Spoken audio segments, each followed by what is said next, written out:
Good afternoon, everyone. Welcome back here at ECCMID TV, brought live to you from the back of the exhibition hall here at the Bella Center in Copenhagen, Denmark. My name is Judith Cohen. I am your ECCMID TV host, and I am very proud and happy to be announcing that I have another couple of guests here with me in the studio. I had three guests. I'll introduce them to you from left to right.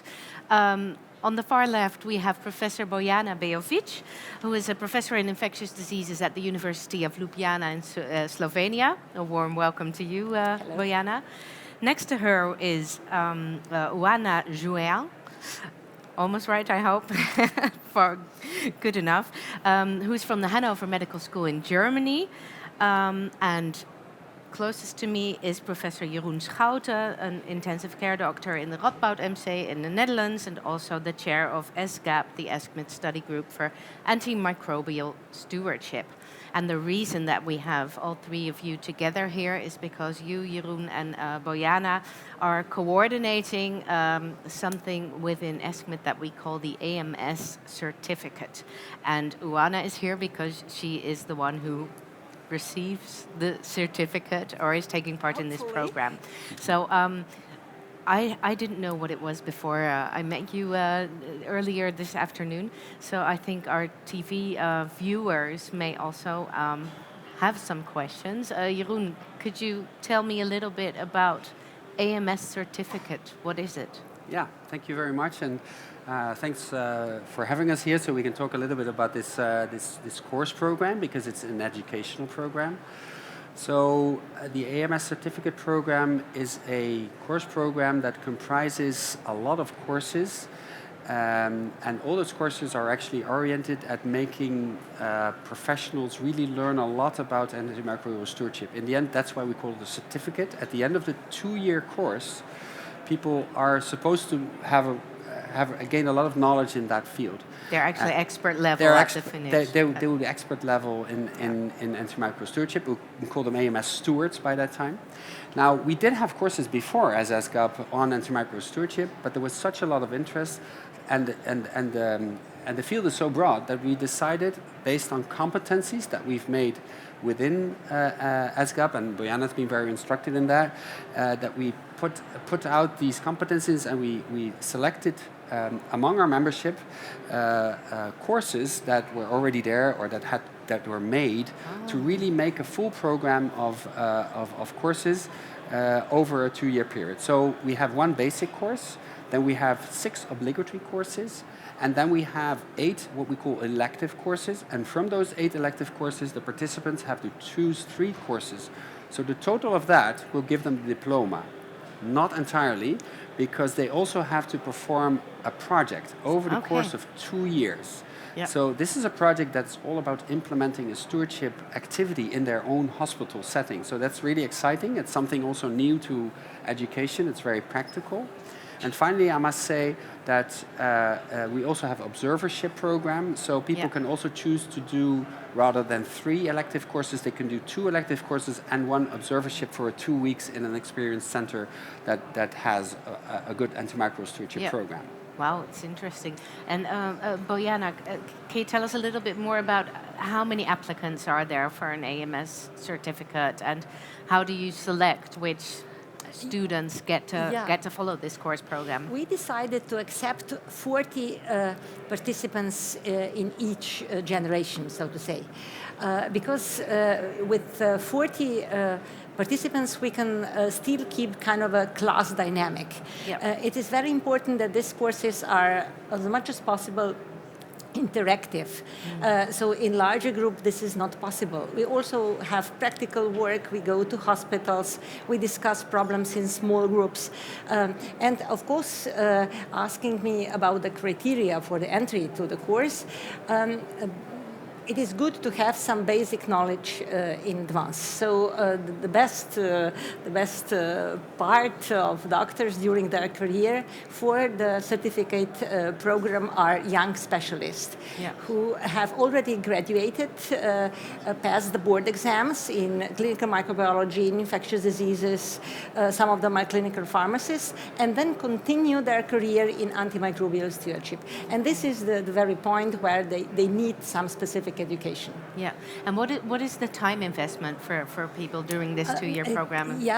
This is quite. They need quite a lot of time. Yeah. Probably she could explain it Bojana, first. what is the time investment?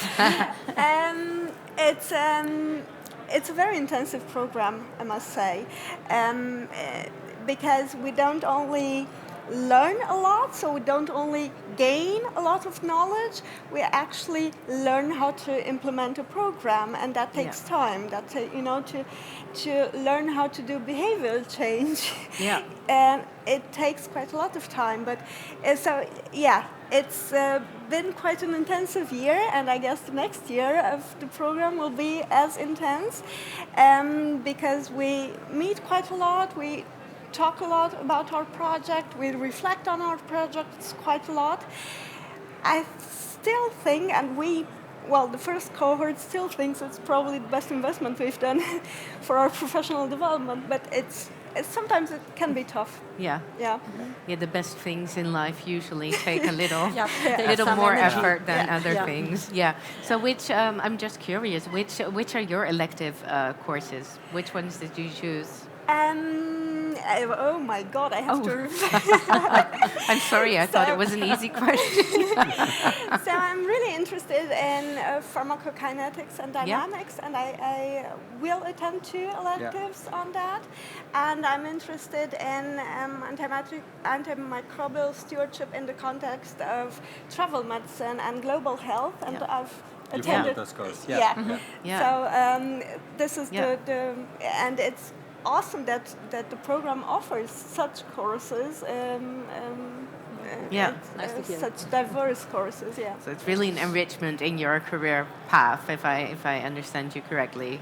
Sorry. An enrichment to your career path. Yeah. Definitely. Yeah. And Jeroen, you mentioned that the program offers or asks for certain competencies.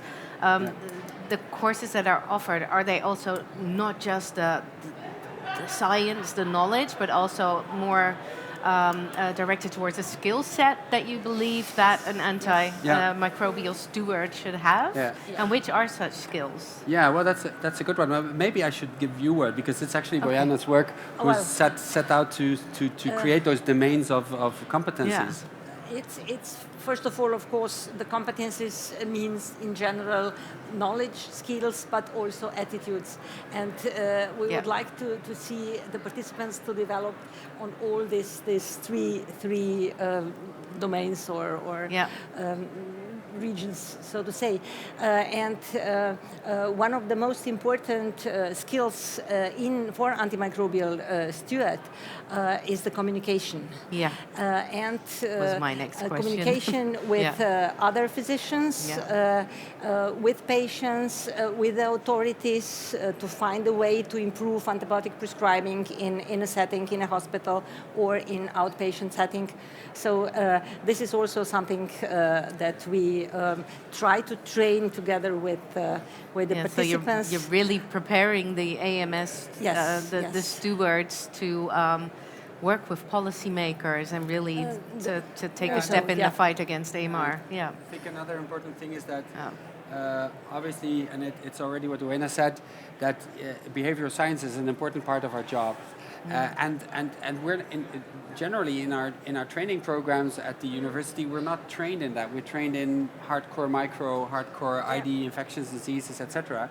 And you may follow a lot of courses in your career on behavioral change, but that is exactly the difficult thing that you have to learn, to do it, right? And that's why we sort of came up with the project, where you really have to think about how am I now going to implement this, right? So it's truly a separate kind of competency that we took up in the competencies, right? It's part of that, but I think the course what makes it unique is that you actually have to do it, right?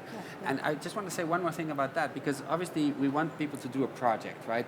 For example, we have in my hospital we have surgeons that prescribe antimicrobial prophylaxis for too long. So that's a project that I'm going to take on for the next 2 years. I'm going to, work it out and go from the start and make sure that happens better. Sometimes I can understand that it's really difficult to do, but on the go, what we're already noticing now, people learn other skills, and they actually change things in their hospital. They learn how to measure quality of antibiotic use. They actually, some of our participants actually were able to create their AMS team, which they didn't have before. Wow. To get IT consultants included in the program, etc. So there's a lot of collateral effect to doing such a program. I think that's one of the major advantages of doing a project like that. Wow. So and it's really a practical approach Yeah. of learning. We also know some basic knowledge about behavior change. This is not something that we are taught at the university or during the specialty training. Yeah. But then, of course, most important part is this interaction. Also, in the interaction among the students. This is something that is, I believe, very nice. We are very happy to see this, but is also part of this type of education. So how long does the AMS certificate as a 2-year program exist now? How many students or how many stewards have you delivered already? Well, none yet. None yet. So you are the first. You're the first batch. The first batch, the first cohort. Or Cohort. That's a better word. So it's a mutual learning. We are. Yeah. And I understood from Bojana that there's a second one on its way already, or you're in the selection procedure for. Wow. So we already now selected 40 candidates that are going to start in June with the basic course. Yeah. And I think one of the things that's important to mention too is that, of course, I mean, some people, it's a lot in 2 years.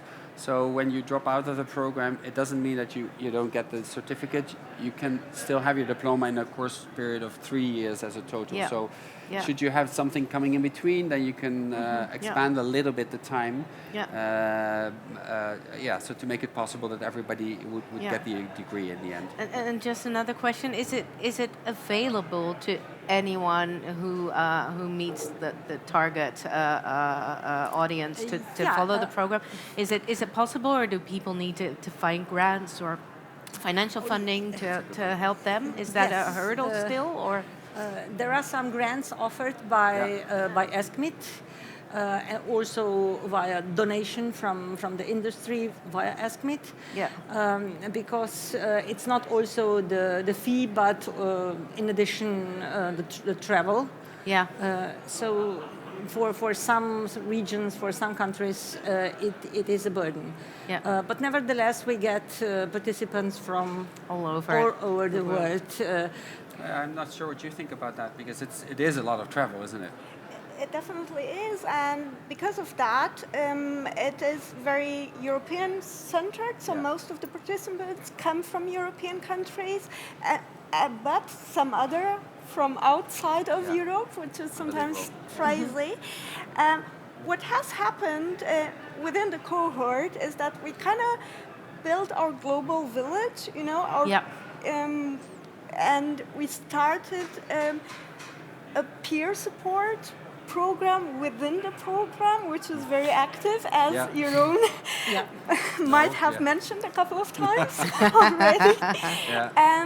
So it's a peer support group that follows us on a day-by-day. Wow, so interesting. So it's really interesting to see that someone says, "Hey, have you heard about this new technology there, and then bluff, somebody puts it on the WhatsApp. So it's sort of natural. We didn't promote that. That's actually absolutely you evolving. guys who started doing that. It's just evolving. I think the most important reason for that is that we were all busy doing things, ID people, and we thought we had an idea about AMS, but then we realized we didn't have any idea about AMS. But we were alone at our centers, trying to change something in our organizations. And we found our peers, the like-minded people that were trying to do the same thing in different countries or in different settings. Settings. That was an excellent way to learn from each other and exchange all the new skills and knowledge. And on the reach, of course, I mean, it's an important point to recognize that indeed we can only train 40 people per cohort. Obviously, we always want to, because there's a lot of interest, right? So we want to expand and we want to make it more scalable. Now we are thinking about how to really involve more people from countries all around the world. ESCMID is a global organization, Yeah.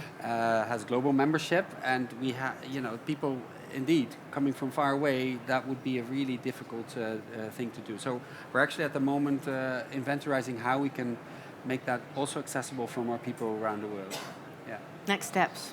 Maybe next step we'll have the same course program in other part of the world. Yeah. Well, you got me enthusiastic. I cannot apply, but after hearing you three, I'm very enthusiastic. This sounds like an excellent enrichment to your ID training. So thank you, all three of you, for coming here and explaining this to our viewers.